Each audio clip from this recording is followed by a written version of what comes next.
term Powerhouse is most commonly used to describe a fragrance with extreme power. A fragrance that is very, very strong and noticeable. It is different from other subtle fragrances. It fills a room. It gets its user noticed. It's an aggressive fragrance. It doesn't sit back. It doesn't wait for someone to notice. It demands attention. Now, although there are many modern fragrances which should fall under this category, the most common use of this term is to describe fragrances from the 1970s and the 1980s. Back then, Powerhouse fragrances were very common.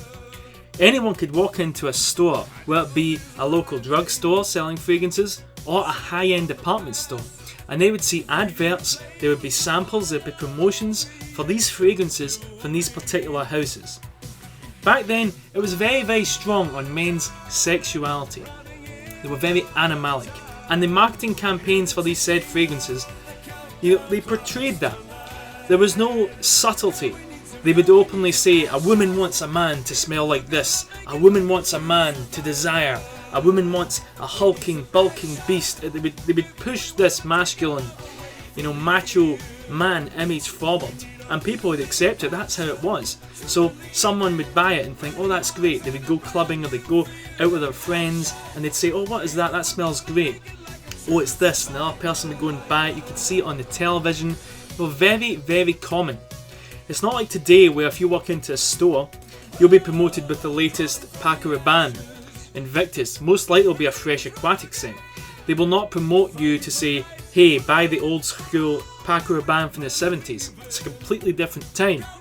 So what exactly happened to cause these once magnificent fragrances that were considered the best in their league to die out and become relics of the past?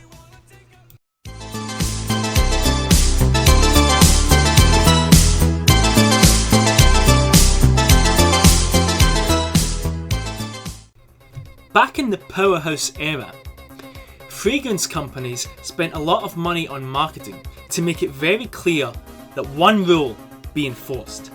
Men cannot smell like women, and women cannot smell like men. They must smell completely different.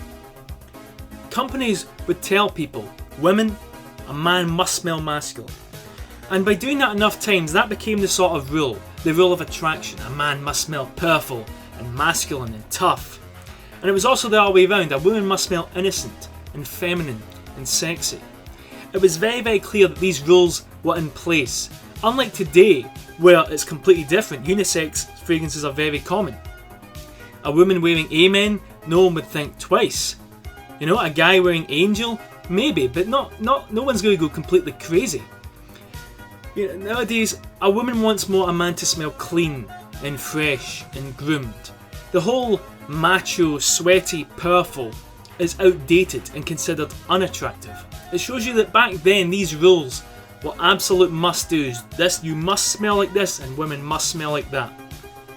This was going to change, however, when the 90s came around. This idea of gender roles would be blowing out the water by a certain brand called Calvin Klein. The 1990s saw the release of Calvin Klein's CK1. This scent was groundbreaking. These rules of how men and women should smell like that have been placed for many years beforehand have been swept away. CK1 was a unisex fragrance. Now today that isn't a big deal, a unisex fragrance, big wow, but bear in mind this was just after the Powerhouse era when it was very, very strict how men and women should smell. Then a high-end designer brand with reputation comes along and says, hey, why won't we all smell the same?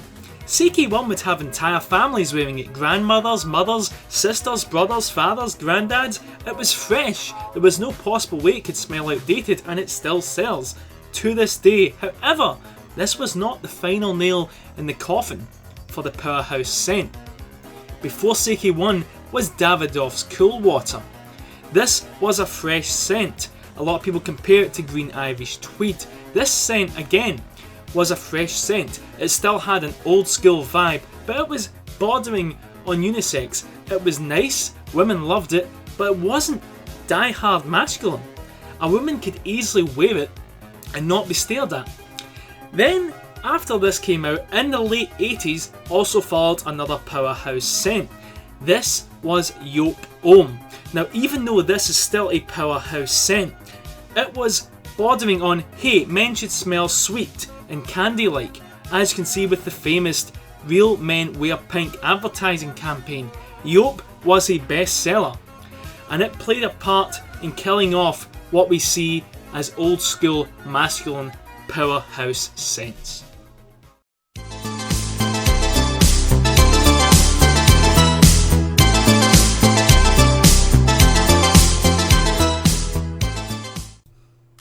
With the popularity and sales of CK1 increasing, one fact was becoming very clear. The Powerhouse trend was dying, and fast. Companies needed to make more money. They realised that these scents were no longer going to be as popular. They wouldn't sell. So they jumped on the bandwagon of the aquatic. Aquatics were the new thing. They were versatile. They smelled great.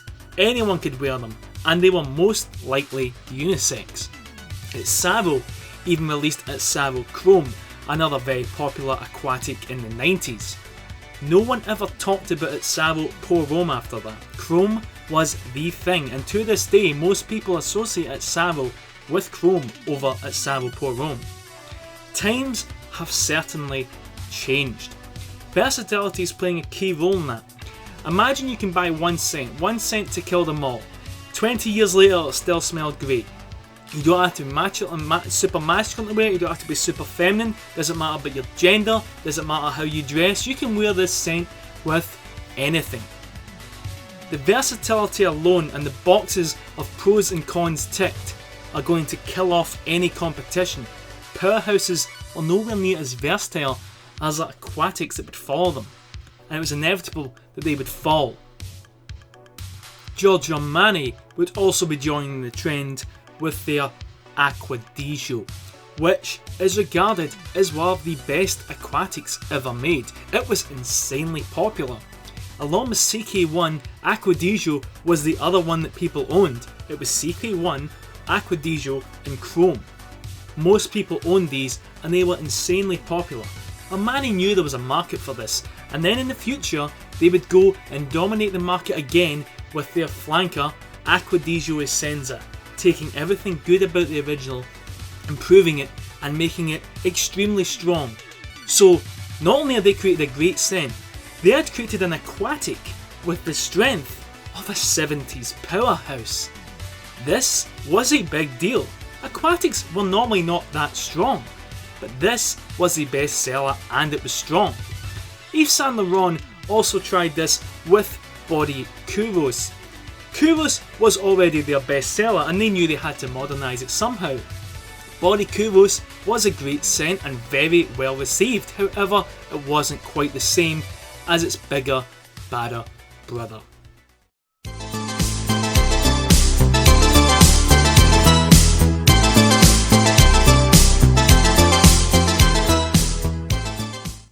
The story of the Powerhouse is a fascinating one. There are so many different scents out there doing different things. From Givenchy Gentleman being a very patchouli heavy scent in the 70s, at a time when patchouli was the most unattractive thing ever. People thought of hippies. Patchouli wasn't a very sexy thing, but when they slapped a high price tag and a Givenchy designer logo on it, people started to think, the minute a big corporation said it was sexy, people jumped on that. Then that evolved with Kuros and also with Cool Water, an aquatic scent, and finally Yop Om saying, hey, you can still be a loud scent, but you don't have to be super masculine, you don't have to smell like patchouli and pine, you can smell sweet like candy. It's a very long journey and the genre itself has changed so many times it makes you think, is it really gone or has it just been reincarnated? It is such a complex topic when you look into it. Even Dior are going through changes with their famous Fahrenheit line. Fahrenheit for many years has been considered a timeless classic, but from what Dior seem to be doing, there might be a prediction that Fahrenheit is starting to show its age. With Fahrenheit cologne coming out, that might be Dior's way of saying, hey, this is a bit old school, how about something fresher? They've been tinkering with the Fahrenheit line and pushing the Dior Home line and Sauvage more than they have with Fahrenheit. However, it doesn't necessarily mean that Powerhouses are gone for good. The Tom Ford Private line is an excellent example. Many of these top quality scents are heavily inspired by old school classics. One of the favourite ones of mine is one called Italian Cypress, which is an improved version of Halston Z14. Z14 has since been reformulated. If you want to try Z14 the way it was back then, it's going to be very hard to find. However, with Italian Cypress, you can experience that straight out of a store, like it was just back in the 70s. High quality, long lasting scents. As I've mentioned before, the Powerhouse genre in its own is so complex. There are so many stories and so many sort of political things going on at the same time that it was just fascinating to watch how society would change along with these scents. A company would say, this is attractive, and people would jump on it. No, but now this is attractive and people would jump on it. It shows how much sway big companies really have on their customers. Anyhow, thank you for watching this documentary. I've been meaning to do it for a long time. I really hope you guys enjoyed it. I put a lot of work into it. And as always, keep on smelling fly.